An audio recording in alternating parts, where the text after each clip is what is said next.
We're now ready to start our stop flow experiment. I'll explain the setup. Our insects are already placed in the chambers on channel 2 and 3. Channel 1 is our reference channel, as explained earlier. Before starting the experiment, it's important to mention that you need to have constant CO2 source in your gas, which is used as your background gas for your measurements. I am using a gas bag here, which is connected to the pump, so the CO2 level is constant. Other way to obtain constant level is to use a gas tank and connect that through a T-piece, so there's no pressure exerted on the gas pump. Or you can also use a soda lime column to scrub CO2 from just outside air and use low, either very low CO2 or zero CO2 as your background gas.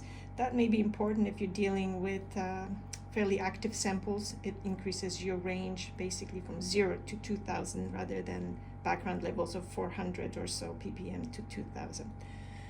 Okay, so this is all set up, ready to go. Now we go to the software and the experimental file. We need to set up a few things before starting data collection. First, we go to our clock icon here, where you can set the duration of the experiment in minutes. Do not change the time unit, keep it in minutes because all the calculations are done in minutes. I'll set this for 100 minutes, and this is sampling rate. In this case I have 30 samples per minute. You can go lower if your experiments are longer, or you can go higher if your experiments are shorter. The longer the experiments, the lower the sampling rate should be, just to ensure that the software is running smoothly. So once that's set up, the other thing you need to select is the dwell time. Dwell time is a time that that each channel is selected and being measured, and therefore in flash mode. So the dwell time will affect the stoppage time for other channels. So in this case, with 3 channels and dwell time of 2 minutes, that means that the other channels are stopped for 4 minutes in total. It's important to also select mode. There are 2 modes available with the system, mode 0 and mode 1. Mode 0 is when the reference gas is measured after at the beginning and at the end of each cycle. So we're measuring channel 1, which is reference, and then channel 2, 3, 4, and then back to 1 again. Mode 1 is when the reference channel is measured after each sample. So you measure channel 1, reference, then channel 2, back to reference, channel 3, back to reference, channel 4, back to reference.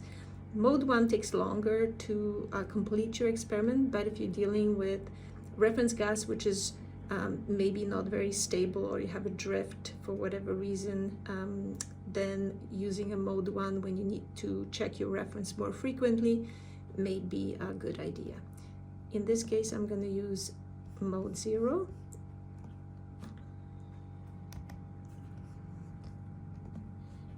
And we are ready to start the experiment. You start the experiment by clicking collect, and if there's any data in the software, make sure you erase and start from scratch. In this case there was none, so it was an immediate start. And it's a good idea to collect first 3-4 cycles with these parameters, with these settings, to make sure that they are ideal settings for your type of measurements. Once you've collected the first few cycles, you can look at the data and determine if you need to make any adjustments to your dwell time, to your flow rate, or maybe the mode. Remember that the first cycle is going to be of no use because each chamber will be in stop flow for a different period of time. But after first 1 or 2 cycles, things will stabilize and each chamber will be stopped for the same amount of time. The data, the raw data in the software is shown on page 1, but if you go to page 2, you can see the differentials, which will be calculated. Right now we have no data, you have to go through a couple of cycles, but differential CO2 and differential O2 will be calculated here and displayed.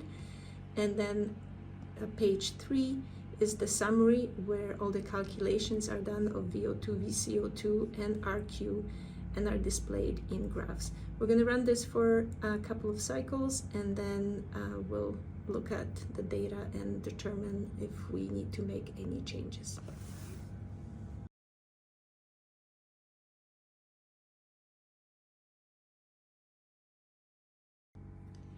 Okay, we now have some data here collected from the first few cycles. You can see the raw CO2 data, CO2 peaks.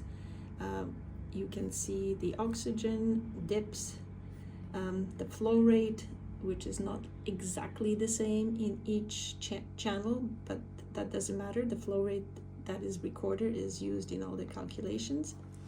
We can then go to our page 2, which shows the differentials, and I've zoomed in on this page to have a look at the differentials closely, because this is where you will be figuring out how to set other user parameters in your software. The parameters that are most important to set, I'll just go back to raw data. The most important to set are the dwell time, number of channels, and the mode. Those are parameters that have to be set before you collect your data. All the other parameters are used in calculations and may be set after the data is collected, and these are shown: event time, oxygen delay, delay low, and delay high. And I will go over the setup of these for data analysis in a separate video. But at the very beginning, you can adjust, before you start your experiments, after having done the first couple of cycles, you can adjust the O2 delay, for example, to make sure that this parameter lines up your CO2 peak with your oxygen peak, which may sometimes be not aligned due to the fact that oxygen analyzer is after the CO2 analyzer, and depending on the flow rate, the oxygen peak may be detected at a slightly different time than CO2 is being detected, but they have to be lined up for the calculation.